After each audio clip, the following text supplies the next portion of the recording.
सौभाग्य प्राप्त करेंगे।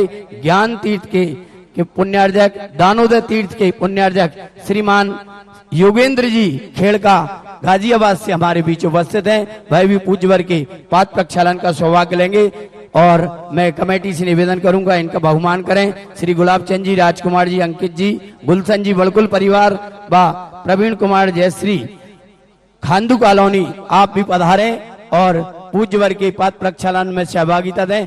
शेष लोग नीचे हों।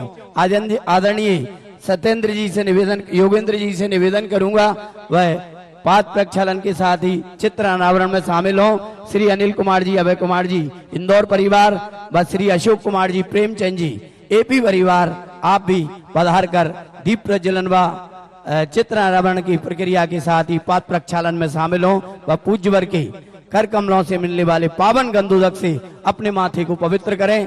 आइए परम पूज्य आध्यात्मिक संत हमारे बीच दिल्ली से राइटर्स गाड़ी लेकर पूज्य वर्ग के दर्शन को बाइक से के माध्यम से हमारे बीच पधारे और दिल्ली वासी भक्त का हम अभिनंदन करते हैं। पधारें। परम पूज्य गुरुदेव के पाद प्रक्षालन का सौभाग्य प्राप्त करें। आदरणीय प्रतिष्ठाचार्य वाणी भूषण श्री बाल ब्रह्मचारी प्रदीप भैया सोयत आज हमारे बीच यहाँ उपस्थित हैं और आगामी सावन पर होने वाले महापर्व के संदर्भ में आदरणीय भैया जी से निवेदन करूंगा वह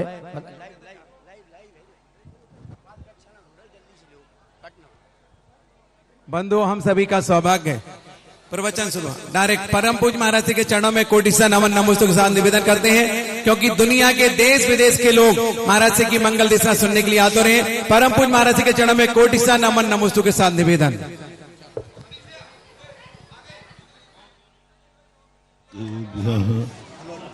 जय श्री सिद्धेभ्यः, जय श्री नमः सिद्धेभ्यः। सर्वमंगल मांगल्यम सर्वकल्याणकारकम प्रधानम सर्वधर्माणां जैनम जयतु शासनम। पंच परमेष्टि भगवान की आचार्य श्री गुरुवर कुंद महाराज की, आचार्य श्री गुरुवर विद्यासागर महाराज की। बोलो परम पूज्य ज्ञान शिरोमणि तीर्थ चक्रवर्ती निर्यापक श्रमण मुनि पुंगव सुधा सागर जी महाराज की जय, मुनि संघ की जय। पूज्य वर्ग से प्रार्थना अपनी मंगल देशना से हमें पकड़ करें।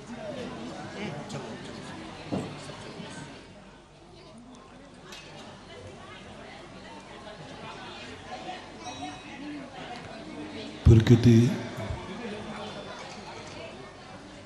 एक माँ के स्वरूप को प्राप्त होती है। प्रकृति का अर्थ नेचुरलिटी। दुनिया में जो कुछ भी है वह शाश्वत, अविनाशी, अखंड रूप है। लेकिन जीव क्या करता है? प्रकृति का उल्लंघन उस बालक के समान करता है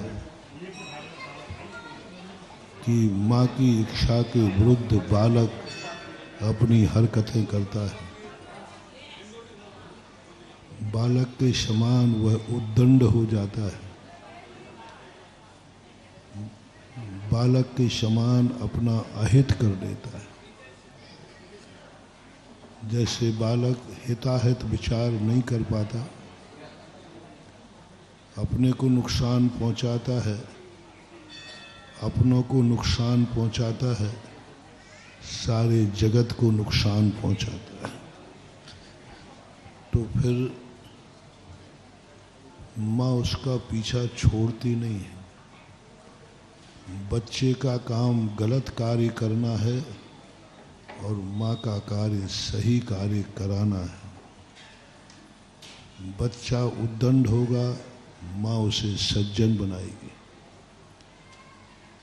पूरी ताकत लगा देती है। अब ऐसे बालकों को सुधारने के लिए माँ को 3 नीतियाँ अपनाना पड़ती हैं। पहले समता से समझाते हैं, फिर उसको दंड से समझाते हैं, और दंड से नहीं मानता है तो उसे भेद से समझाते हैं। जैसे तुम अपने बालक को जैसे बने तैसे सुधारने का प्रयास करते हो, माँ का एक ही लक्ष्य है, मैं बालक को बिगड़ने नहीं दूंगी, मैं बालक की जिंदगी बर्बाद नहीं होने दूंगी, मैं जैसे बने तैसे इस बालक को शत मार्ग पर लगाऊंगा। ऐसा ही 2 माताएं और हैं। एक प्रकृति माता भी है। प्रकृति भी यही चाहती है कि मेरे गोद में पलने वाला हर बालक सुखी हो, हर बालक सुखी हो, किसी को दुख ना हो। लेकिन बालक अपना स्वभाव नहीं छोड़ता, तो प्रकृति भी 3 रूप अपनाती है। क्योंकि जन्म देने वाली माँ तो मन वाली है, सोचती है, विचार करती है। प्रकृति जड़ रूप होती है, लेकिन माँ होती है। जड़ रूप भी प्रकृति माँ होती है। हमने ऐसे बच्चे की माँ को देखा जो माँ ने जन्म तो दिया है, लेकिन माँ निश्चेष्ट है, कोमा में पड़ी हुई है, बेहोश है, उसे होश नहीं है। उस दशा में भी वह माँ बन गई, अचेत दशा, कामा में है, बरसों से कामा में है, जिंदगी में कभी होश आना नहीं है। लेकिन अंदर प्रक्रिया देखो कैसी विचित्र है। वह अपने एक बेटे की माँ बनने की शक्ति कामा में भी रख रही है, बेहोशी में भी रख रही है। वो भली कामा में पड़ी हुई है, लेकिन उसने स्वस्थ बच्चे को जन्म दिया, स्वस्थ बच्चे को जन्म दिया। उसके पिता ने उसका पालन किया, बड़ा किया, लेकिन माँ कुछ नहीं कर पाई। गजब तो ये है कि माँ कामा में भी दूध पिलाती है बच्चे को, दूध दे रही है, दूध बच्चा पी रहा है, लेकिन माँ को होश नहीं है। माँ कामा में है, बच्चा दूध पी रहा है, बच्चा जन्म ले रहा है, बच्चा सब कुछ कर रहा है। ऐसे ही ये जो प्रकृति है, ये जड़ है, ये कोमा के समान है। इसके पास कुछ भी होश नहीं है इसको, लेकिन फिर भी माँ है, फिर भी इतने सारे जगत का पालन कर रही है, सारे जगत को पानी दे रही है, ऑक्सीजन दे रही है, फल फूल दे रही है, हवाएं दे रही है, सब कुछ तो दे रही है, पर उसको होश नहीं है। जैसे उस कामा में पड़ी हुई माँ का बच्चा पल रहा है, माँ से पल रहा है, लेकिन माँ को होश नहीं। प्रकृति एक ऐसी माँ है जिससे सारा जगत पल रहा है, लेकिन प्रकृति को होश नहीं है, उसे कोई खबर नहीं है। लेकिन सारे जगत से पूछो तो वो एक ही बात कहते हैं, हम प्रकृति से पल रहे हैं। जब कोई व्यक्ति, गार्जियन, जिम्मेवार व्यक्ति बुद्धिहीन होता है, बुद्धि से कमजोर होता है, तो उसे सलाह दी जाती है कि तुम कोई पीए रख लो। ये नेता लोगों के पीए क्यों होते हैं सलाहकार? क्योंकि सरकार को भी मालूम है, उनको खुद को मालूम है कि हम बुद्धू चंद हैं।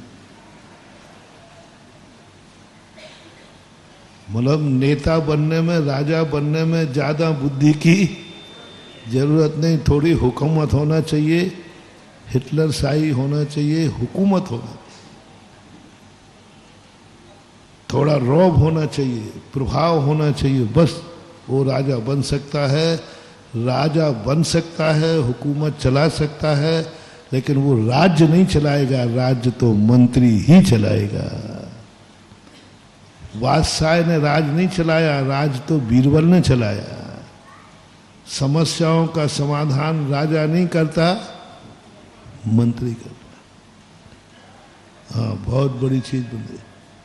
प्रकृति ने, सरकार ने भी सलाहकार बनाए। उनको मालूम है कि नेता में कितनी अकल होती है, कितनी बुद्धि होती है। हमारे शास्त्रों में भी आया है,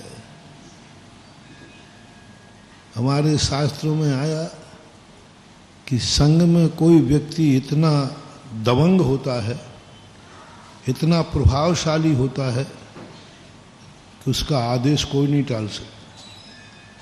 उसका प्रभाव है कि कोई गड़बड़ नहीं कर सकता, उसे आचार्य बना दिया जाएगा, लेकिन वो पढ़ा नहीं सकता, बुद्धि नहीं है, ज्ञान नहीं है, लेकिन हुकूमत है। बुद्धि बिल्कुल भी नहीं है, कुछ भी नहीं जानते,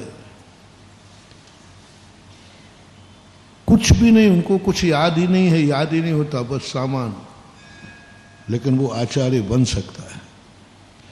दो प्रकार के आचार्य हमने देखे। एक आचार्य वो हैं जो स्वयं समर्थ हैं संघ का संचालन करने में और स्वयं ज्ञानी भी हैं, उन्हें किसी की जरूरत, वो दीक्षा दे भी सकते हैं, चला भी सकते हैं, और पढ़ा लिखा भी, सब कलाओं में पारंगत हैं।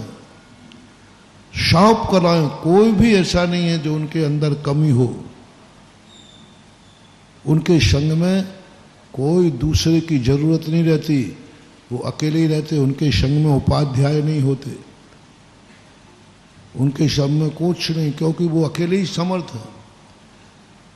जिसमें आज ऐसे आचार्य यदि कोई हुए हैं तो उनका नाम है संत शिरोमणि आचार्य विद्यासागर, जो सब तरफ से समर्थ है, बुद्धि में भी, ज्ञान में भी, और हुकूमत तो उनकी इतनी थी कि वे बोलते नहीं थे, आंख ही दिखा दें तो पता चल जाता था हवा खिसक जाएगी। सही आचार्य तो वही है, सही नेता तो वही है, सभी गर्द का गार्जियन तो वही है, जिसकी आंखों से लोग शिष्य समझ जाते हैं। उसको बोलना पड़े तो वो गुरु का प्रभाव नहीं है।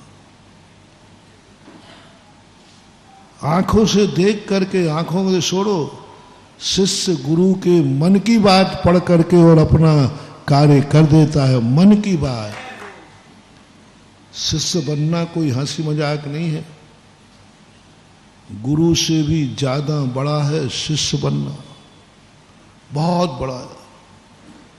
क्योंकि वास्तविक शिष्य वह है जो गुरु की मन की बात को भी पढ़ लेता है, कहना नहीं पड़ता। गुरु जब कहे उसके पहले ही पता चला, मैंने तो कर लिया, मैंने तो कहा नहीं था। बोले आपके मन में मैंने पढ़ लिया था कि आप क्या चाहते हैं, गुरु क्या चाह रहा है, गुरु की क्या इच्छा है। ये इच्छा और उनकी चाहत को यदि हम पढ़ने लग जाए, सर्वश्रेष्ठ शिष्य कहलाता है। गुरु को कुछ करना ही बड़ा, मात मन में सोचा, शिष्य ने पढ़ लिया, गुरु ये चाहते हैं, गुरु की भावना ये है, ऐसा पकड़ लेता है। फिर दूसरे नंबर का है जो आंखों से पकड़ता है, गुरु की आंखों को देखकर बता देता है गुरु क्या चाहते हैं।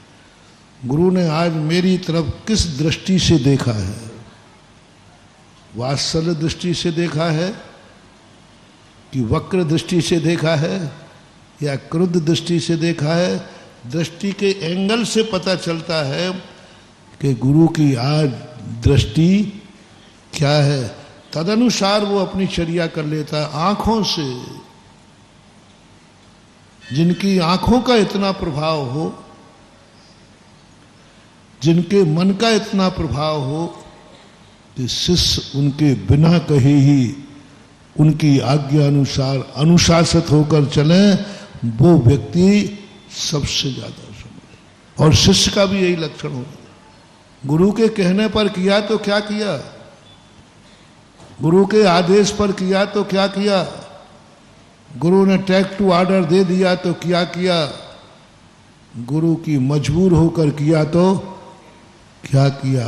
गुरु तो शिष्य बनो, हमारी कुछ नहीं, हमारी कोई तमन्ना नहीं, कोई भावना नहीं, गुरु का भाव क्या है, क्या अंदर चल रहा है, ऐसा होना चाहिए। लेकिन सभी ऐसे नहीं हो, सभी लोग, और हमारे आचार्य श्री का ज्ञान, उन जैसा ज्ञान किसी का नहीं था, और उन जैसा प्रभाव, बोल दो ना, किसी का नहीं था, और ना आज है, दिखता भी नहीं। उन जैसा ज्ञान, उन जैसा प्रभाव, उन जैसा सारे जगत का समर्पण, उनके मुख से जो निकल जाए फिर सारी दुनिया शास्त्र नहीं देखती थी, वही आगम बन चुके थे।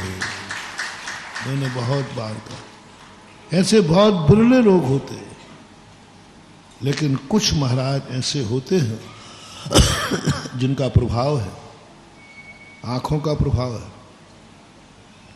लेकिन ज्ञान नहीं है। नाम लिए बिना मैं बता रहा हूं, मैंने खुद ऐसे आचार्य देखे, ऐसे कई आचार्य देखे जिनका प्रभाव बहुत अच्छा है, सारे संघ को अनुशासित कर देते हैं। एक बार आंख दिखा दें तो शिष्य की मजाल नहीं है कि वो एक कदम आगे बढ़ा दे, ये है, लेकिन ज्ञान, अध्ययन नहीं है। तो फिर ऐसे के लिए व्यवस्था बनाई कि जो आचार्य पूर्ण सब हुकूमत रखते हो लेकिन ज्ञान नहीं हो, अथवा संग बड़ा हो जाने पर वो संघ की प्रायश्चित आदि विधि की व्यवस्थाओं में इतने व्यस्त हो गए कि अब उनको पढ़ाने का समय ही नहीं है, तो फिर उपाध्याय परमेष्टि पद की स्थापना की जाती है। उपाध्याय संघ में होना जरूरी नहीं है, लेकिन उपाध्याय आचार्य परमेष्टि का सलाहकार मान लो, वो ज्ञानी होना चाहिए। उपाध्याय मूर्ख नहीं चलेगा, उपाध्याय तो पूर्ण ज्ञानी होना चाहिए। तो हमारे शास्त्रों में भी यदि आचार्य ज्ञानवान नहीं है तो उन्होंने कहा एक उपाध्याय बना लो, वो ज्ञान का काम करेगा, तुम अनुशासन का काम करना, संग चल जाएगा। और यही व्यवस्था मैंने राजनीति में देखी। राजनीति में कई लोग इतने अच्छे राज्य चलाने वाले, हुकूमत है, सब कुछ है, लेकिन ज्ञान नहीं है। तो फिर राजनीति ने व्यवस्था की कि ये राजा तो बन सकता है, लेकिन ज्ञान कम होने से इनको एक सलाहकार दे दो, जिसे आप क्या बोलते हो, पीए। सिद्ध स्पष्ट है। और नेता कितना पढ़ा लिखा होना चाहिए?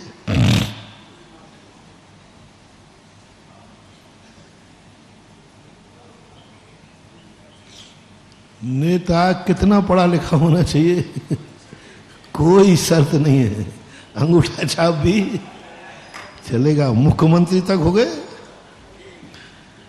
और चले, राज चलाए, ऐसी बात नहीं है।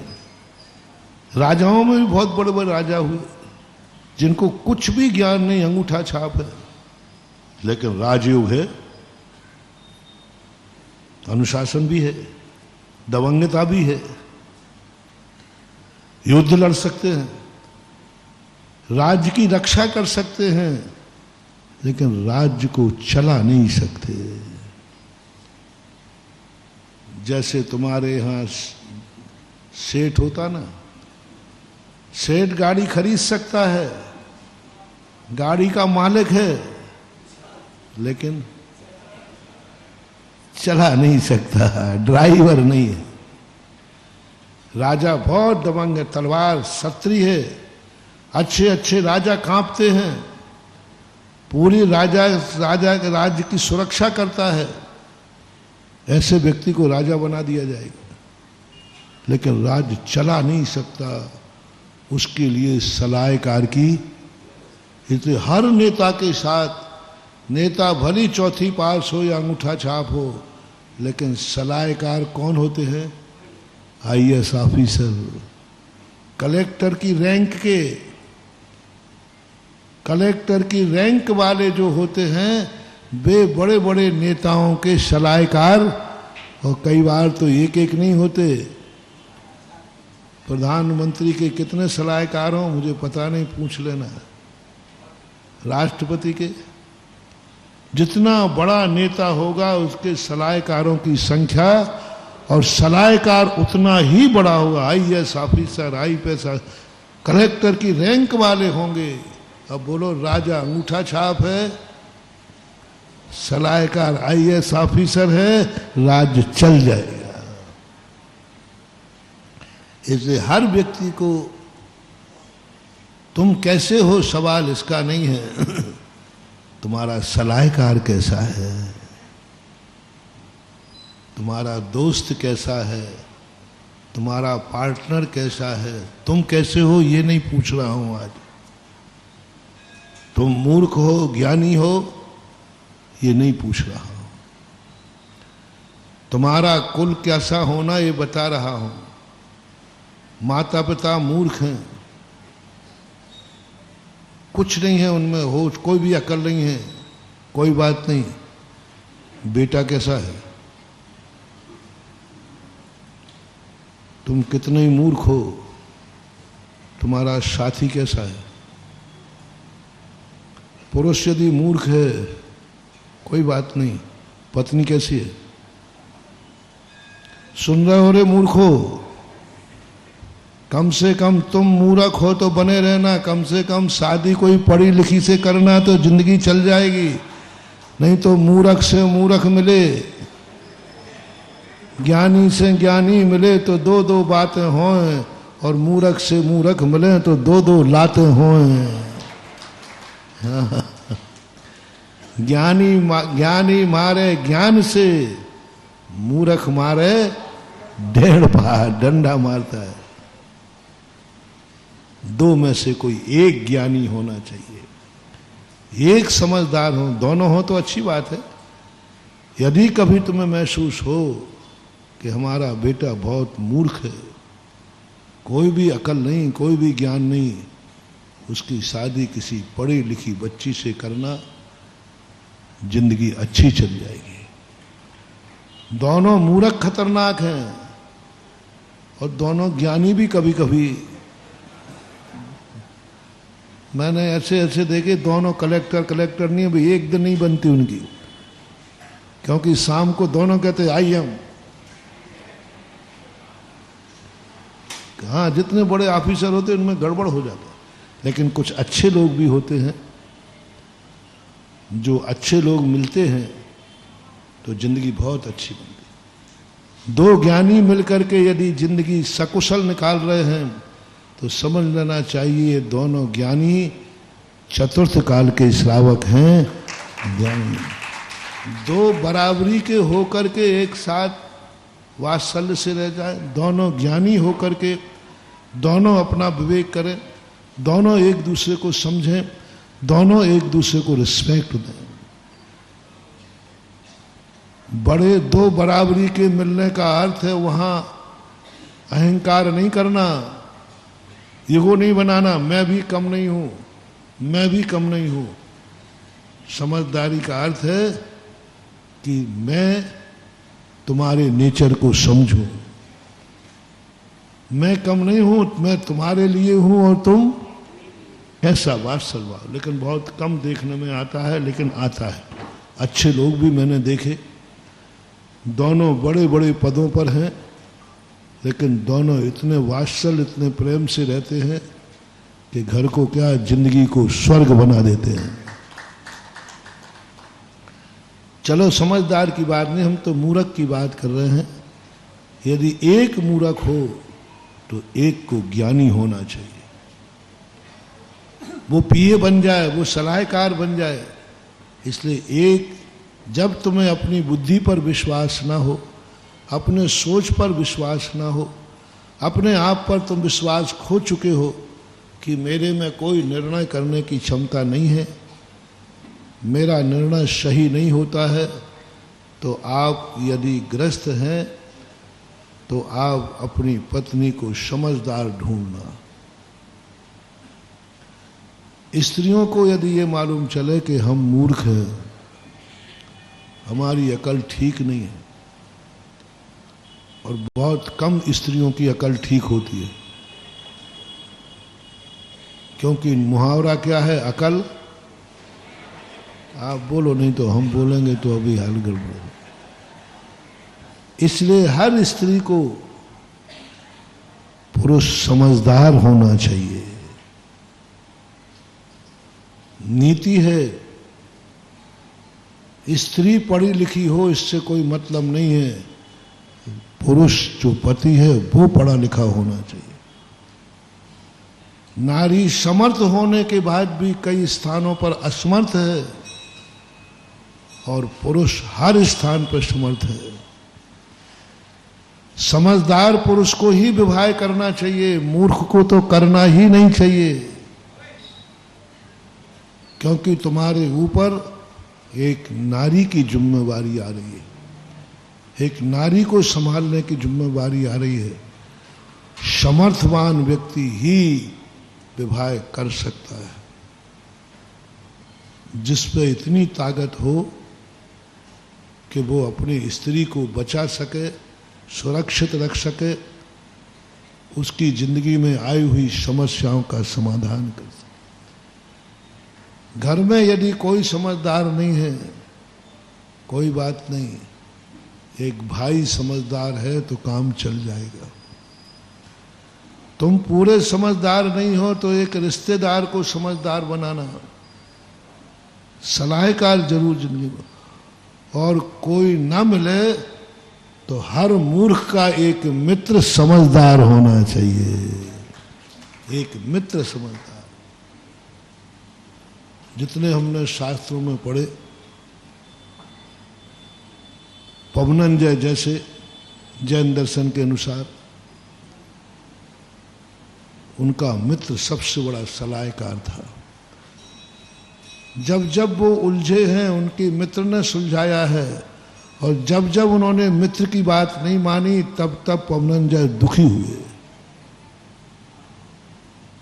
पवनंजय हनुमान जी के पिताजी, सलाहकार था उनका मित्र प्रहस्त, सलाहकार, बहुत बड़ा सलाहकार। मित्र ऐसा बनाओ जो तुम्हारा सलाहकार हो। अनेक मित्रों की अपेक्षा एक ज्ञानी मित्र एकाश चंद्रा तमोहंती, हजारों मित्रों की अपेक्षा एक मित्र काफी है। 100 बेटों की अपेक्षा एक बेटा काफी है, लेकिन वो ज्ञानी होना चाहिए। गंधारी जैसे बेटे नहीं हैं। 1 लाख पूत 1.25 लाख नाती, जाके घर में क्या मतलब, क्या मतलब। एक मित्र बनाओ। जिंदगी में सलाहकार कौन है तुम्हारा? तुम्हारी नहीं पूछ रहा हूं आज, तुम्हारा सलाहकार कौन है। तुम उलझोगे, तुम विपदा में पड़ोगे, तुम किम करता विमूढ़ होगे, तो तुम्हें किस पर विश्वास है इस समय मुझे उसकी जरूरत है। खोज लो महानुभाव अपनी जिंदगी में, आएगा मौका। क्योंकि इस दुनिया में ऐसी ऐसी समस्याएं हैं जहां अच्छे अच्छों का दिमाग काम नहीं करता। यहां ऐसी ऐसी भयंकर बीमारियां हैं जहां अच्छे अच्छे डॉक्टर भी नहीं पकड़ पाते। इस दुनिया में ऐसी उलझने हैं कि सुलझना बहुत कठिन है महानुभाव। हर क्षेत्र का एक सलाहकार रखो, हर समस्या का एक समाधान करने वाला रखो। पहले तो ये देखो दुनिया में कि कितने प्रकार की समस्याएं आ सकती हैं तुम्हारे जीवन में। आज सुखी हो इसकी कल्पना मत करना, समस्याएं कितनी आ सकती हैं। उस समस्या के संबंध में आपके पास क्या उपाय है। आप एक रजिस्टर में, एक कॉपी में आज का होमवर्क ले लें। तुम्हारी जिंदगी में कितनी समस्याएं आ सकती हैं और उन समस्याओं के सामने लिखना है क्या इस समस्या से निपटने की ताकत आप में है। इस समस्या आ जाए तो कि आपकी बुद्धि काम करेगी, यदि करेगी तो वहां लिख देना हाँ इसको मैं निपटा लूंगा। लेकिन जहां तुम्हें आ जाए कि यदि ऐसी दशा हो गई तो फिर मेरा दिमाग काम नहीं करेगा। यदि ऐसी दशा हो गई, फॉर एग्जाम्पल ऐसी दशा हो गई कि तुम्हारे जीवन में ऐसी बीमारी आ गई, तो आप एक ऐसे डॉक्टर का एड्रेस रखना जहां दुनिया के सारे मरीज जब दुनिया से थक जाते हैं तो एक ही बात कहते हैं, अंत में उस डॉक्टर को जरूर दिखा लेना। कुछ होते हैं डॉक्टर जिन पर सारे जगत का विश्वास होता है, बोलते भाई वहां पहुंच जाओ बस, फिर तो तुम्हारा कोई सवाल ही नहीं है। हाँ दवाई ही नहीं है और मर्ज बिगड़ गया वो बात अलग है, यदि थोड़ा भी है तो चले जाओ। ऐसे डॉक्टर हैं रेपुटेड। यदि रेपुटेड डॉक्टर नहीं होते तो यहां से केस रेफर्ड गुना क्यों होता, गुना से इंदौर क्यों होता, इंदौर से अहमदाबाद क्यों होता, अहमदाबाद से बॉम्बे क्यों होता, बॉम्बे से चेन्नई क्यों होता, चेन्नई से अमेरिका। इसका अर्थ है कोई ना कोई है। एक का एड्रेस लिख के रखना, एक सर्वोच्च व्यक्ति का एड्रेस लिख के रखना। डॉक्टर में संसार में सर्वोच्च कौन है, डॉक्टर का तुम्हारे नगर में सबसे अच्छा डॉक्टर कौन है, उसको हमेशा प्रयोग नहीं करना क्योंकि उसकी फीस तगड़ी है। छोटी बीमारियां तो घटिया डॉक्टरों से निपटाना, जो बुला करके उल्टी चाय और पिलाएं और दवाई दे देवे। हाँ जो होते, और तुम 2 रुपया भी दे दो तो होशियारी बता रहा हूं, तुम्हें जीना सिखा रहा हूं। लेकिन अपनी जिंदगी में एक सर्वोच्च डॉक्टर, आपके नगर में कौन है सर्वोच्च, आपके जिले में कौन है सर्वोच्च, आपके प्रांत में कौन है सर्वोच्च, आपके देश में कौन है सर्वोच्च, इस मुल्क में सारे विश्व में सर्वोच्च कौन है, उसका एड्रेस आपके पास होना चाहिए एक डायरी में। और परिवार को बताना चाहिए कि यदि सब जगह से हार जाओ तो यह फोन नंबर जरूर लगा लेना।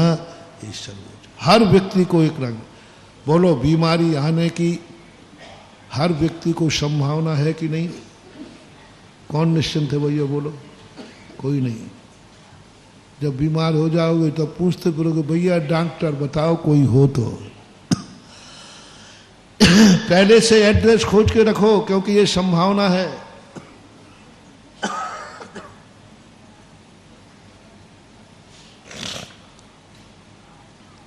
कभी भी तुम्हारी जिंदगी में ऐसी गरीबी आ सकती है क्या जब तुम्हारे पास कुछ भी नहीं बचे? अब तुम्हारा दिमाग भी काम नहीं कर रहा है, मजदूरी भी कुछ भी नहीं, कुछ भी नहीं, अब तुम्हारा कुछ नहीं, सीधी मौत है, खाने को भी नहीं, कुछ है ही नहीं। महानुभाव, ऐसी पोजीशन संसार में बन सकती है या नहीं? बोलो ना थोड़ा, बंद। तो महानुभाव एक ऐसे सर्वोच्च सेठ का नाम जरूर डायरी में लिख के रखना, जिस ऐसे मौके पर कोई नहीं तो वो काम आएगा। ऐसे एड्रेस सोच के रखो कि इस दुनिया में जब कोई काम नहीं आता, फलाना सेठ, उसके दरवाजे पहुंच जाओ, वो कोई ना कोई सहायता किए बिना नहीं रहेगा, होगा पक्का। एक ऐसे दयालु सेठ का हमेशा नहीं जाना, नहीं तो तुम नमक कम पड़ जाए तो सेठ जी नमक दे दो, तुम्हारी आदत बहुत गंदी है। तुम एड्रेस क्या लिख लो, फिर तो तुम थोड़ी थोड़ी बातों में भी पहुंच जाओ। नहीं, कब के लिए रखना भैया? जब अब कोई उपाय नहीं है तब एक सेठ का नाम याद रखना। नहीं, एक उम्मीद है, बस मेरा समाचार वहां तक पहुंच जाए, मैं वहां तक पहुंच जाऊं तो नियम से मेरी यह समस्या का समाधान हो जाएगा, क्योंकि वो व्यक्ति ही ऐसा है। एक आपातकाल की खोज के रखना है, एक सेठ से बना के चलना है। अब उसको बना के लिए तुम्हें कुछ भी करना पड़े, पैर पड़ना पड़े, कुछ भी करना पड़े, तुम्हें संसार में जीना है तो किसी एक सेठ से बना करके जरूर चलना है। और इतना बनाना है कि तुम्हारी आफत सुनकर के सेठ भी तुम पर दया करे, अरे ये तो अपना व्यक्ति है। एक सेठ के आत्मी बनो, एक सेठ के प्रति इतने आत्मीयता बनाओ कि वो तुम्हें अपना मान ले। बहुत कठिन प्रश्न दे रहा हूं। बड़े आदमी गरीब को कभी अपना नहीं मानते, मानेंगे भी नहीं। अमीर आदमी गरीब को अपना नहीं मानेगा, बहुत कठिन है। लेकिन गरीबों से मेरा कहना है, जैसे बने तैसा, नगर में, रिश्तेदारी में, मुल्क में जैसे बने, एक सेठ के जरूर आत्मी बन जाना। उस सेठ को तुम्हारे प्रति आत्मीयता हो। महाराज जी कैसे बने मैं नहीं बता सकता, बन जाएंगे। बड़े आदमी बहुत जल्दी पिघलते, बस कला सीख लो कि वो क्या चाहते हैं। विचार कर लो कि उनका आदमी बनने के लिए हमें क्या करना पड़ेगा।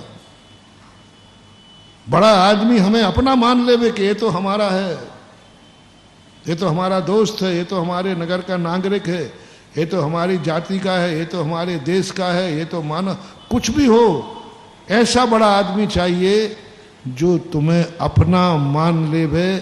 तुम्हें उसका बनने के लिए तुम्हें क्या करना है, मैं सारी हदें पार करने की छूट देता हूं। सारी हदें पार करो, जैसे बने तैसे जिंदगी में एक व्यक्ति जरूर रखना। ऐसे ही ज्ञान में तुम्हारी बुद्धि नहीं चलती है, कोई बात नहीं, चलती है तो चलाओ। लेकिन बोलो, कभी जिंदगी में ऐसे मौके आ सकते हैं जहां बुद्धि काम नहीं कर रही हो, आ जाते। तो महानुभाव, संसार का एक सर्वोच्च ज्ञानी को अपना गुरु बना के रखना। जहां तुम्हारी बुद्धि न चले उसकी बुद्धि का, वो चाणक्य भी क्यों ना हो। चंद्रगुप्त ने कई बार चाणक्य को छोड़ने का प्रयास किया, लेकिन अंत में चंद्रगुप्त को जब समस्या आई तो समाधान कौन करता था? एक तुम्हारी जिंदगी में चाणक्य होना चाहिए। जो ज्ञान में हर समस्या का समाधान, हर समस्या का समाधान, ज्ञान उसका इतना है और इतना उदार है, चाहे भली वो रावण क्यों ना हो। क्या होना चाहिए, बोलो ना, ज्ञानी होना चाहिए, चाहे वो रावण क्यों ना हो। और कैसा ज्ञानी होना चाहिए कि यदि उसके शरण में दुश्मन भी पहुंच जाए तो वो छल कपट किए बिना अपना ज्ञान तुम्हें दे देगा। ये भी पहचान ध्यान रखना। रावण में कितने दोष थे मैं नहीं गिना रहा हूं, रावण में कितना गुण था ये बता रहा हूं। जब श्री राम ने लक्ष्मण को रावण के पास ज्ञान लेने भेजा, बिना आदि की छोड़ो, तो रावण ने ज्ञान दिया कि नहीं दिया? कौन था लक्ष्मण रावण का? बोलो ना, दुश्मन था,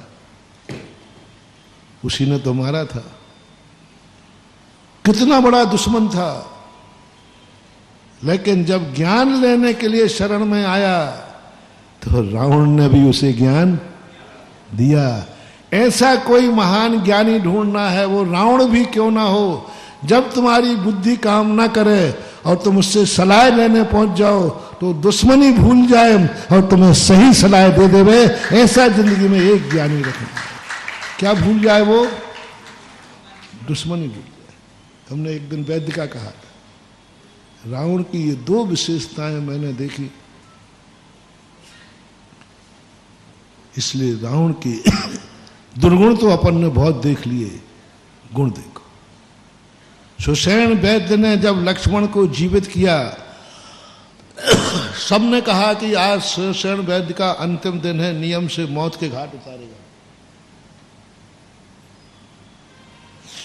क्योंकि सुषेण वैद्य ने किसको जीवित किया है? दुश्मन को। 15 दिन हो गए लड़ते लड़ते, बड़ी मुश्किल से जीता, उसको जिया। सारी लंका में, सारी दुनिया में एक आज सुषेण वैद्य की मौत निश्चित है। लेकिन रावण भली चारित्र में कैसे ही था, लेकिन नीतियों में निपुण था। रावण ने भरी सभा में सुषेण वैद्य को गले लगाकर सम्मानित किया। बोले, वारे वैद्य जी, तूने आज दुश्मन के सामने मेरा मस्तक उठा दिया। सारे साधु मेरी निंदा करेंगे, लेकिन कभी प्रशंसा भी करेंगे, और तूने दुश्मन को दिखा दिया रावण कैसा भी है, लेकिन अपने लंका वासियों को दुर्मार्ग पर नहीं चलाता। और उसका बहुत अच्छा किया सुषेण वैद्य, तुमने सम्मान किया भरी सभा में, मेरी इज्जत बढ़ा दी, मेरी इज्जत बढ़ा दी। मैं कैसा भी हूं, लेकिन मेरे राज्य में मैं किसी को गलत मार पर, और ऐसे ही रावण का। तो रावण भी मिले तो भी चूकना नहीं। शर्त क्या है? जब तुम उसके दरवाजे ज्ञान लेने जाओ तो वो ना ये देखे कि ये मेरा मित्र है, ना ये देखे कि मेरा दुश्मन है, वह तो यह देखे कि मेरी शरण में आया है तो मुझे इसको बचाना है। जैसे आजकल के वकील होते हैं, वकील का कोई ईमान नहीं होता, वकील का कुछ नहीं, उनका एक ही बात होती है। गुण बता रहा हूं कि जो उनके पास पहुंचा है उसके दुख को दूर करना है। अब वो सत्यासत्य क्या है ये मजिस्ट्रेट जाने। वकील किसका पक्ष रखता है? जो उसके फाइल, उसको मालूम है कि मेरा क्लाइंट गलत है, मालूम है कि नहीं है, फिर भी उसका गुण क्या है? मेरी शरण में आया है तो मैं इसको बचाऊंगा, बस खत्म बात हो गई।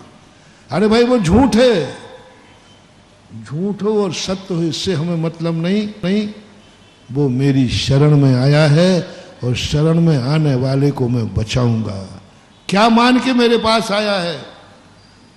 वकील क्या सोचता है कि भाई तुम और वकीलों के पास क्यों नहीं गए? बोले और वकील तो सत्य को सत्य जिताते हैं,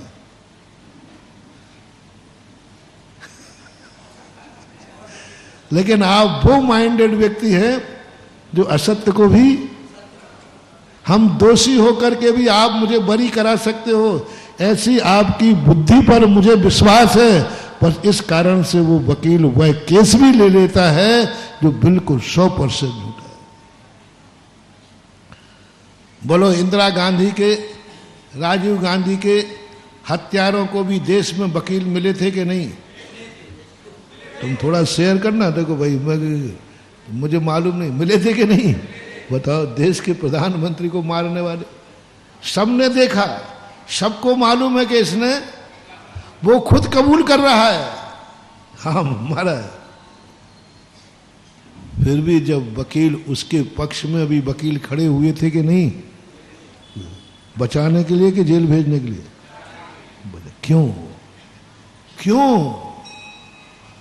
मैं देखो हमेशा पॉजिटिव सोचता हूं।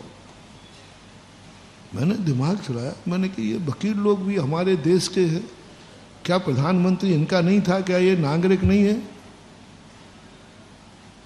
क्यों ऐसा करते?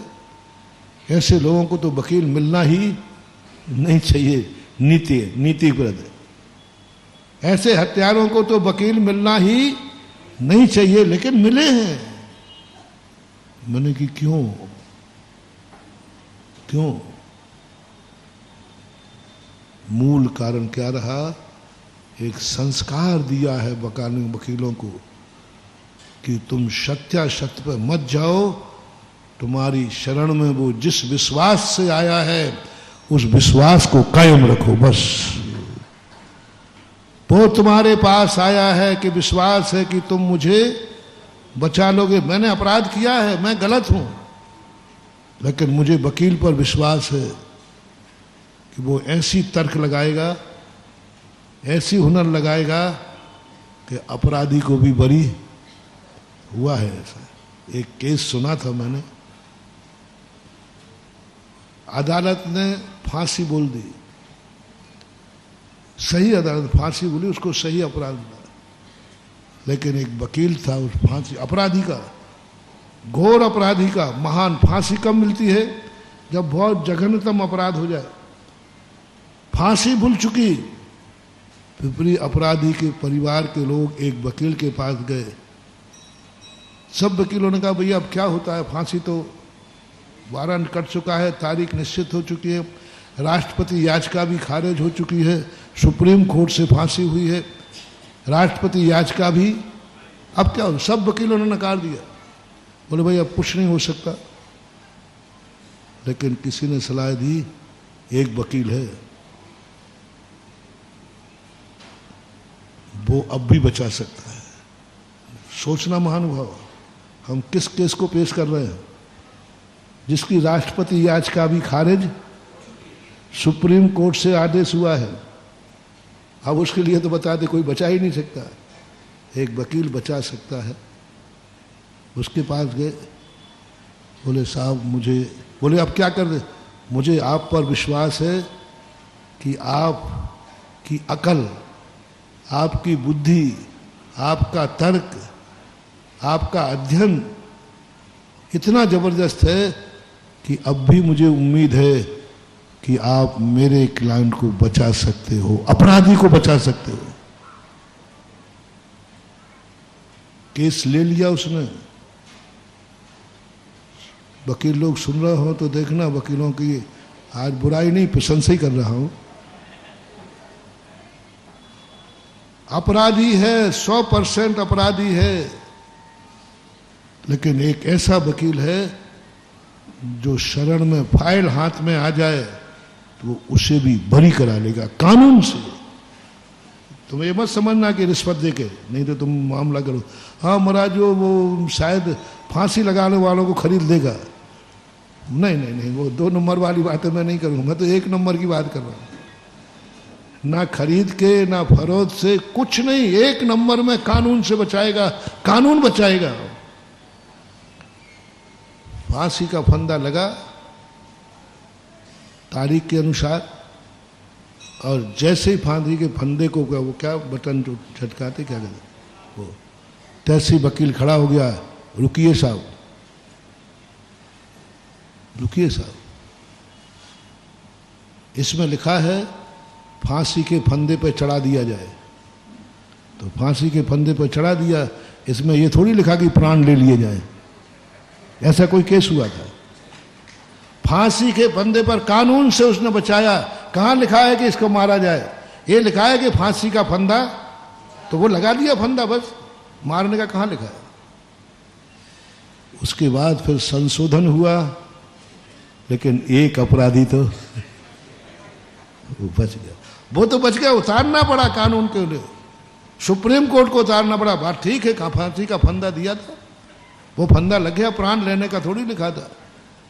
बताते कि फिर विधान में संशोधन हुआ, इसे जब तक लटकाए ऐसा कुछ हुआ है, जब तक लटकाया जाए, जब तक उसके प्राण न निकल जाए। यानी मेरा ये कहना है कि ऐसे भी दुनिया में ज्ञानी हैं जो मौत के मुख से भी तुम्हें निकाल सकते हैं। ऐसा ज्ञानी जिंदगी में एक बना के रखना है।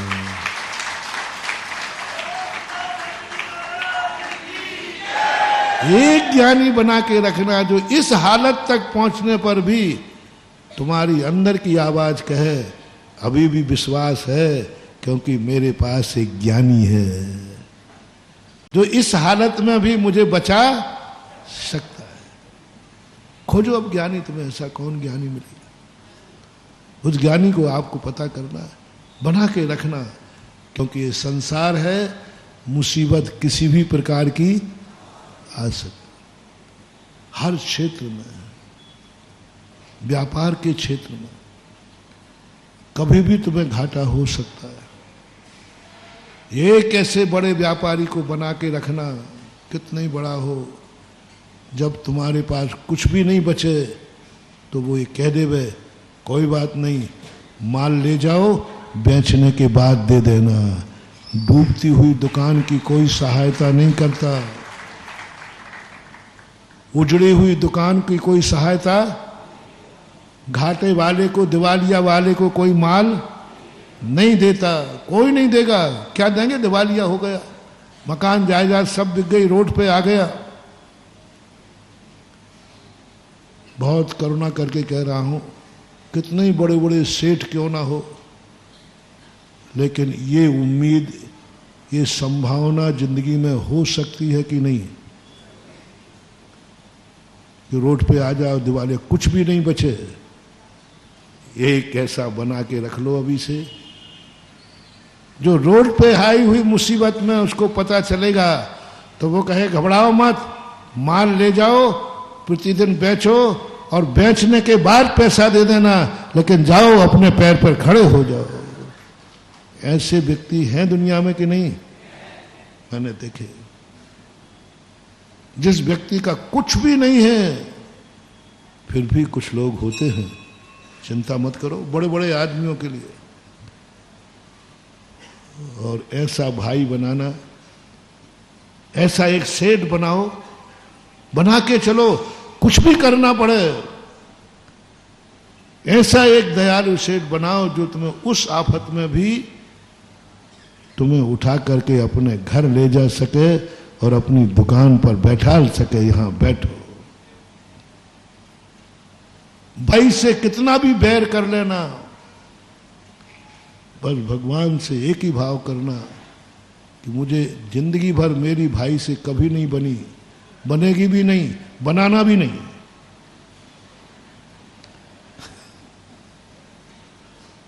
बनी भी नहीं, भाइयों में बनती, भाइयों में बनती, भाइयों में कम बनती है। तो बोल दो ना, बोल दो, बोल दो।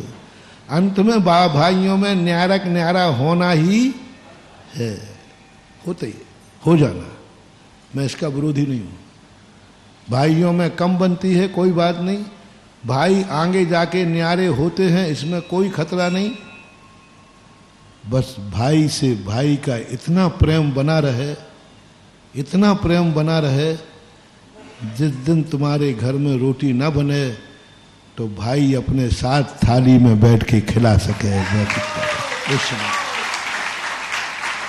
सारे जगत के भाइयों से कह रहा हूं, मैं नहीं कह रहा हूं आज के तुम भाई बना के चलो, मैं नहीं कह रहा हूं कि तुम राम लक्ष्मण जैसे चलो, बिल्कुल नहीं कहूंगा। तुम तो रावण विभीषण जैसे रहो, कोई बात नहीं, कोई बात नहीं। जितना तुम लोगों में खटपट होती खूब लड़ो, खूब भिड़ो, बस भाई से इतनी गुंजाइश जरूर रखना, इतनी गुंजाइश जरूर रखना। ऐसे भाई हुए हैं, मैंने देखा है। दुनिया में ऐसे लड़ाई नहीं देखी। धीरू भाई अंबानी के दोनों बेटे कैसे लड़े, कैसे लड़े, सारे जगत ने उनकी लड़ाई देखी है,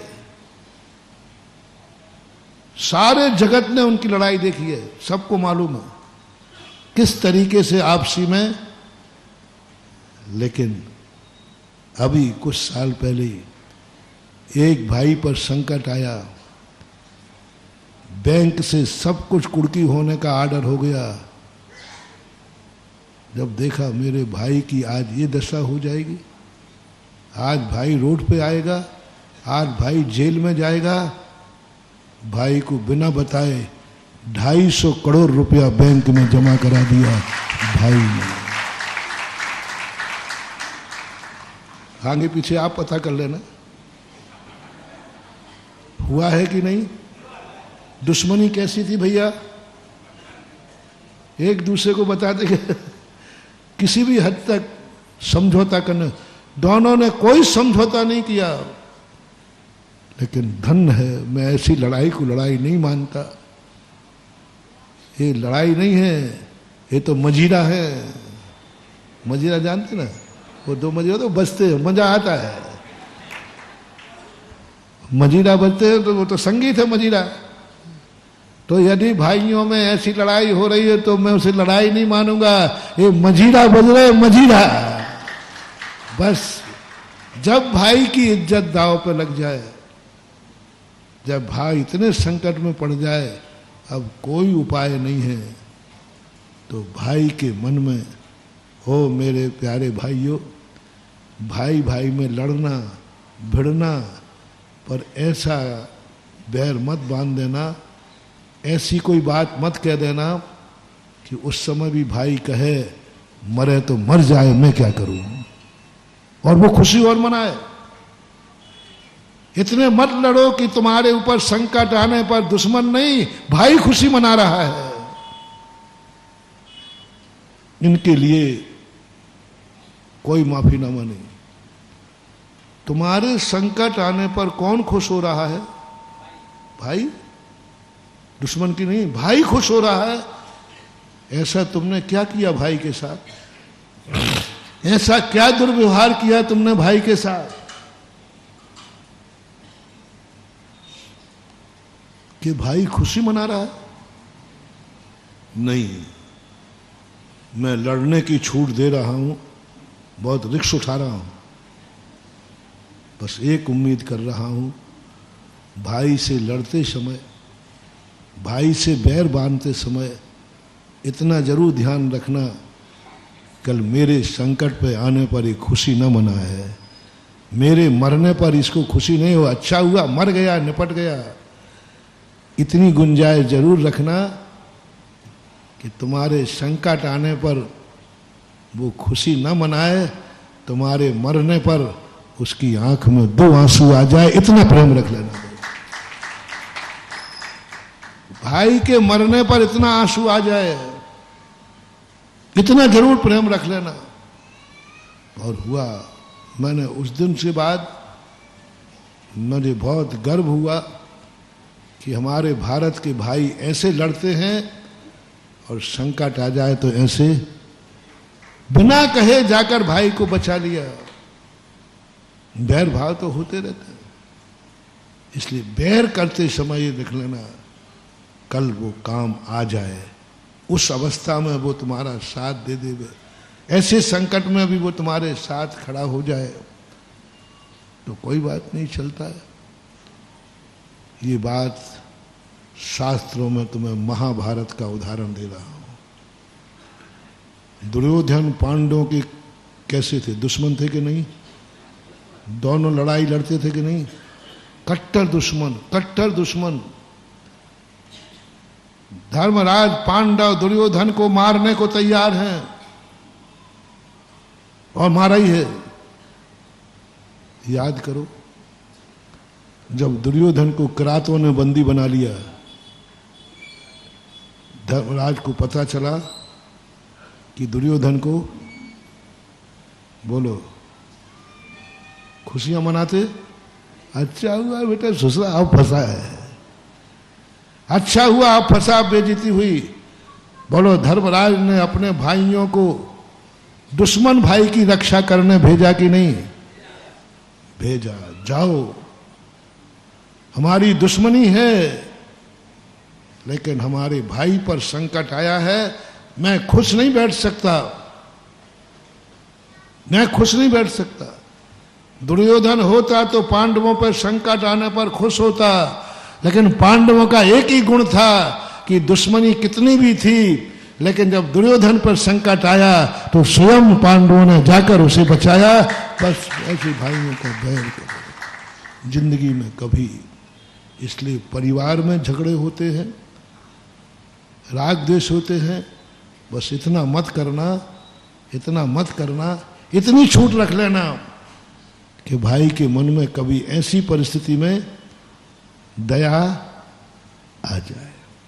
ऐसा ही पड़ोसी को ले लो, पड़ोसी से झगड़ा होते ही रहते, लेकिन ऐसा ना हो जाए कि पड़ोसी ही अपनी दीवार पे से तुम्हारे घर में चोर घुसा दे। अपने घर की नहीं, ऐसा पड़ोसी हो, ऐसा व्यवहार करो कि कम से कम चोर के आने पर वो भी तुम्हारे साथ आके खड़ा हो जाए, आवाज लगने पर कि हम सब एक हैं चोर के लिए। ये नीति तुम्हारे लिए दे रहा हूं। संसार में सब कुछ बुरा होता है, हमें से कोई बुराई नहीं है, होता है, होता रहा है, लेकिन उस बुराई के बीच में थोड़ी गुंजाइश रखो। अहंकार करने में हमें कोई आपत्ति नहीं, आप खूब अहंकार करो, खूब अहंकार करो, लेकिन अहंकार के समय इतनी गुंजाइश रखो कि कभी आकाश में उड़ने वाली वस्तु भी धूल चाटते हुए दिखती है। आकाश के समान इज्जत पाने वाले नीचे गिरते देखे, बड़ी बड़ी किस्मत वालों को ये जिंदगी का बहुत बड़ा सूत्र। तुम्हारे लिए उदाहरण देता हूं, बोलो, दशरथ नंदन राम लक्ष्मण भरत शत्रुघ्न कितने बड़े आदमी थे। हाँ बोलो, जल्दी बोलो। उनसे बड़ा कोई था ही नहीं, सबसे बड़े आदमी थे, सबसे बड़ी किस्मत वाले थे, जन्म जन्म के किस्मत वाले थे। फिर भी गुरु महाराज क्या पढ़ा रहे हैं कि ऐसी दशा भी आ सकती है कि तुम्हारे पास खाने को भी न रहे, ऐसी दशा आ सकती है कि तुम्हारे पास पहनने को न रहे, ऐसी दशा आ सकती है कोई तुम्हें पूछने वाला भी न रहे। देखो कितना बड़ा सोच था गुरु का। लक्ष्मण कहते भैया ये क्या मामला है, ये ऐसी पढ़ाई, ये कोई पढ़ाई है क्या? हम राजकुमार हैं, राजकुमार दशरथ नंदन, मुझे ये क्या बता रहे हैं? भैया कहते हैं देख तेरी बात मुझे समझ में नहीं आती, मुझे तो इतना समझ में आता है गुरु जो देवे वह लेना है बस। लक्ष्मण कहता है मेरा भैया भी गुरु के पक्ष में ही है। क्या सोचा होगा वशिष्ठ जी ने, इतने अच्छे राजकुमार, अभी बचपन है और कितनी बड़ी संभावना कर ली उन्होंने। सबने कहा इनके जीवन में नहीं आएगा, ये रघुवंशी हैं, अवतार पुरुष हैं, जन्म जन्म के पुण्यात्मा हैं, इनके जीवन में ऐसा मौका कभी आएगा ही नहीं। गुरु कहते नहीं आएगा, लेकिन तैयारी करने में अच्छे दिन वाले सुनो। वही नीति चाणक्य ने कहा चंद्रगुप्त से, तुम जीतोगे पक्का है, जीतने की तुमने तैयारी कर ली है, हार गए तो क्या तैयारी है। बस ये है सबसे बड़ी नीति, इसको बोलते हैं नीति। हार गए तो क्या तैयारी है, हमें किसी की जरूरत नहीं है, मैं अकेला काफी हूं। हैकड़ी मत करो, कभी जरूरत पड़ गई तो क्या तैयारी है। मुझे किसी की कोई जरूरत नहीं पड़ेगी, नहीं पड़ेगी पक्का है, बहुत अच्छा है, लेकिन पड़ गई तो क्या तैयारी है, कौन देगा। एक नाम तो रखो कि यदि जरूरत पड़ेगी तो मेरे ऊपर वो है, हमेशा 1 पॉइंट। तुम सकुशल हो, अच्छी गाड़ी चला के जानते हो, हमेशा 1 पॉइंट लगना। एक्सीडेंट हो गया तो क्या तैयारी है। नई गाड़ी है, मर्सिडीज है, कितने करोड़ की खरीदी है तुमने, सब सीखे, फिर भी कुछ नहीं होना, अभी हाल पहुंचता हूं, नहीं, रास्ते में पंचर हो गई तो क्या तैयारी है। जैसे कल शाम को कहा था ना मैंने, आपको यहां से कहीं जाना है और दिन रात होने के पहले पहले आप पहुंच जाओगे, पक्का है, कितने धीमे चलाओ पहुंच जाओगे। लेकिन नीति कहती है तुम दिन में चले हो, दिन में पहुंचोगे, लेकिन तैयारी करके चलना। रास्ते में रात हो गई तो क्या तैयारी है, रात हो गई तो क्या तैयारी, होगी ही नहीं, नहीं ये मत दावा करो। 0.11% है, लेकिन उसकी तैयारी होना चाहिए। आज तुम सब जिंदा बैठे हो कि मरे, मैं भी जिंदा ही बैठा हूं। कल का कार्यक्रम बनाऊं, हैं? कल का कार्यक्रम, कल प्रवचन सुनने आओगे कि नहीं आओगे, हैं? तो मेरे से पूछो महाराज कल आप प्रवचन दोगे कि नहीं।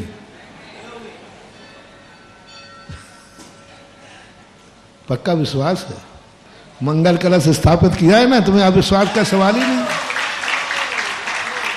महाराज जी आप भी कैसी बात कर रहे हो, मंगल कलश स्थापित किया है, और जो मंगल कलश पर विश्वास है कि चातुर्मास सकुशल होगा, और हम 4 महीने प्रवचन देंगे और तुम 4 महीने नहीं। ये धर्म है, ये विश्वास है।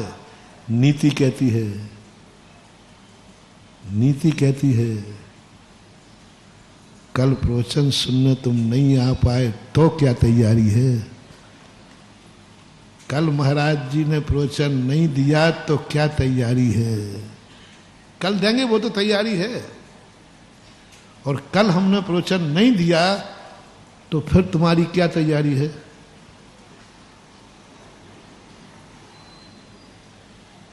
बस वो बता दो, मैं प्रवचन दूंगा तब तक तो तुम्हें मालूम है हाउसफुल पंडाल चल रहा है, और जो यहां नहीं आए वो टीवी पर चिपके बैठे हैं, लाखों लोग सुन रहे हैं। बहुत अच्छा, मुझे इस पर बहुत, वैसे ही मेरे अशोकनगर वालों पर मैं वैसे ही फिदा हूं,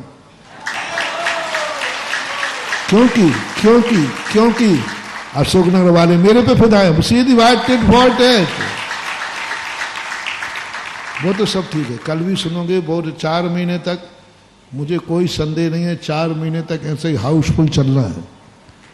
बस मुझे तो ये बता दो, कल यदि प्रवचन नहीं हुआ तो तुम्हारी क्या तैयारी है। टीवी पे सुनने वाले बताएं, पंडाल में बैठने वाले बताएं, यदि कल इसी समय प्रवचन नहीं हुआ तो फिर तुम्हारी क्या तैयारी है, तुम क्या करोगे।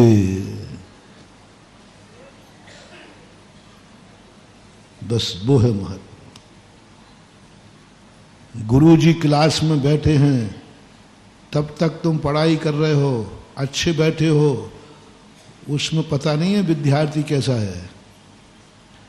गुरुजी क्लास से उठ के गए, फिर क्लास में क्या होगा वो बताओ, वो क्या होगा? उस समय भी क्लास ऐसी ही बैठी रहेगी, प्रवचन नहीं होगा तब भी आप पंडाल में ऐसे ही बैठोगे आके? भैया ठीक है, अब महाराज नहीं आया तो रोई रहा, मैं तो प्रवचन तो सुनूंगा, कल का लगा दो। क्या कैसेट से भी ऐसे ही चुपचाप पिन ड्रॉप साइलेंट ऐसे ही अनुशासन होकर सुनोगे? नहीं हुआ तो क्या तैयारी है? बस यही तो महत्वपूर्ण है। कल मैं अभिषेक करने आऊंगा, रात में नहीं आ पाया, मर गया तो क्या तैयारी है? बस ज्ञानी कहता है कल अभिषेक करने नहीं आ पाया तो मेरी तैयारी है, मैं अभिषेक का संकल्प लेके सोया हूं और नमोकार मंत्र पढ़ के सोया हूं, भगवान का नाम लेके सोया हूं, कोई फर्क नहीं पड़ता।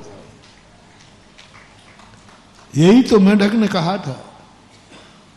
मेंढक ने कहा तुम कहां जा रहे, भगवान के दर्शन करने, वहां इतनी भीड़ है, कुचल जाओगे, जा ही नहीं पाओगे, जा ही नहीं पाओगे, पहुंच ही नहीं पाओगे वहां। उसने कहा मैं समूह क्षण में दर्शन करने जा रहा हूं, लेकिन नहीं पहुंच पाए तो क्या तैयारी है?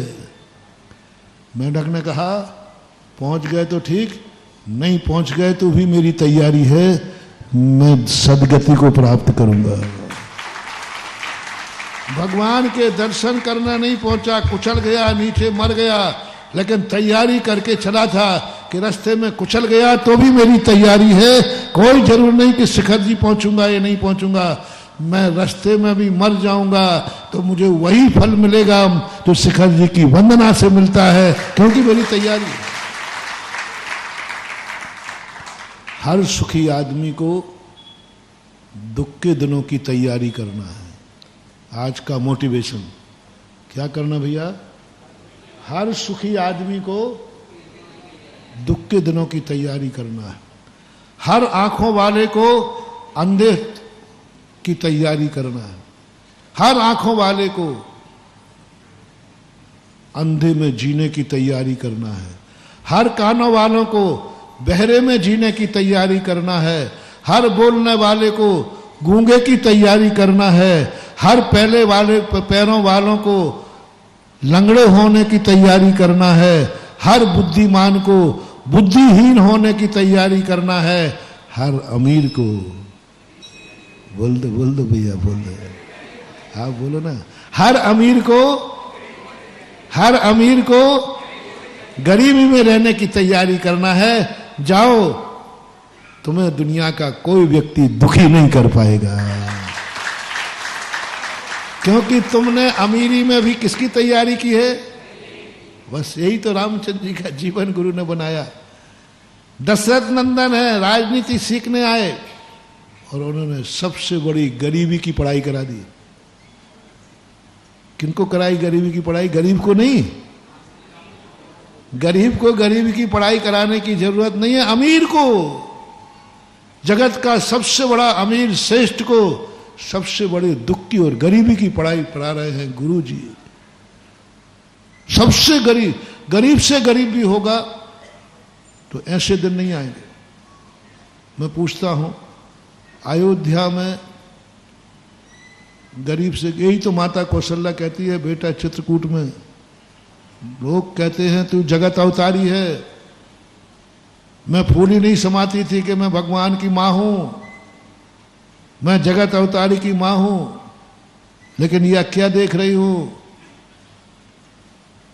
इससे अच्छा तो अयोध्या में रहने वाला सबसे बड़ा गरीब हमसे ज्यादा सुखी है, क्योंकि उसका बेटा उसकी गोद में है, उसके घर में है। दो बातें बताओ, तुम्हें करोड़ों की संपत्ति मिलती है लेकिन परिवार से दूर कर दिया जाएगा।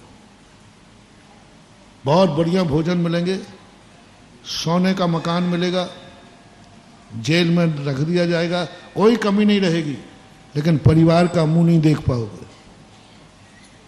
और परिवार का मुंह देखना है तो एक झोपड़ी मिलेगी, वो भी कभी भी हटाई जा सकती है, लेकिन परिवार के साथ रहोगे। मंजूर क्या है?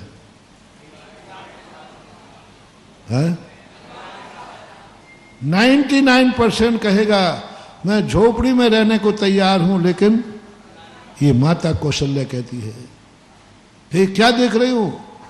संसार के सबसे बड़ा दुखी अयोध्या में कोई था तो कौन की माता? तड़प तड़प करके मरने के लिए कौन का पिता मरा? अयोध्या के जो क्या दुर्दशा हुई, संसार का सबसे बड़ा। जब उनके जीवन में ऐसी, जब ऐसे महापुरुष को गुरु ने उन संकटों में जीने की तैयारी कराई जिनकी संभावना ही नहीं थी, तो आप और हम तो किस खेत की तैयारी करो? अमीर को किसकी? ज्ञानी को किसकी? मूर्ख बनने की। ज्ञान तुम्हारा है, लेकिन कभी ऐसा दिन भी आ जाएगा कि ज्ञान तुम्हारा कोई काम, उस समय की क्या तैयारी है? वही मैंने प्रवचन के पहले, क्या तैयारी है? तुम बहुत ज्ञानी हो, लेकिन दुनिया में ऐसा समय भी आता है, अच्छे अच्छे ज्ञानियों की बुद्धि काम, उस समय की क्या तैयारी है? उस समय की तैयारी बताओ क्या है? गर्व से कह सको, हाँ मैंने अपनी जिंदगी में एक ऐसा ज्ञानी सोच लिया है, जहां मेरी बुद्धि काम नहीं करेगी, वहां उसकी सलाह मेरी जिंदगी को बचा लेगी। जैसे हमने वकीलों का उदाहरण दिया, जैसा हमने रावण का उदाहरण दिया, जो जो चीज जिस जिसके पास है, बस उसके बिना तुम्हारी क्या तैयारी है? घर में लगा लो, आपका बेटा है, आप खुशी है, बेटा के बिना आपकी क्या तैयारी है? सेल्फ फास्ट खाओगे? हमारे मम्मी पापा बहुत अच्छे हैं, नीति कहती है मम्मी पापा चले गए, क्या तैयारी है? क्या तैयारी है? मम्मी पापा हैं हमारे, अभी कुछ नहीं होने वाला, नहीं, किसी भी समय हो सकता है। क्या तैयारी है? हर पुरुष को, आपकी शादीशुदा है, शादी के दिन से तुरंत तैयारी होना चाहिए। यदि ये मर गई तो क्या तैयारी है?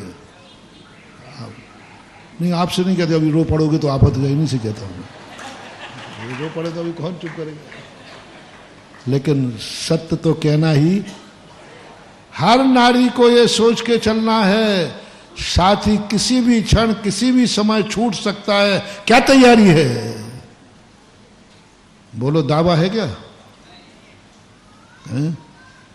क्या माता कौशल्या ने सोचा था कि कभी मुझे दशरथ जैसे पति पाकर,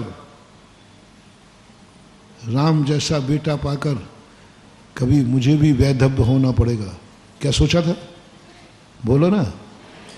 फिर भी हो गया कि नहीं? हर दिन ये रखो तुम कि काश मेरा किसी भी समय मेरा साथी छूट सकता है। क्या तैयारी है? सुसाइड नहीं, बंधन बनते समय नियम करो, यदि छूट जाएगा तो भी मेरी तैयारी है, मैं जिंदा रह लूंगी और मैं अपने बच्चों का पालन करने को मेरी तैयारी है। करने के लिए नहीं कह रहा हूं।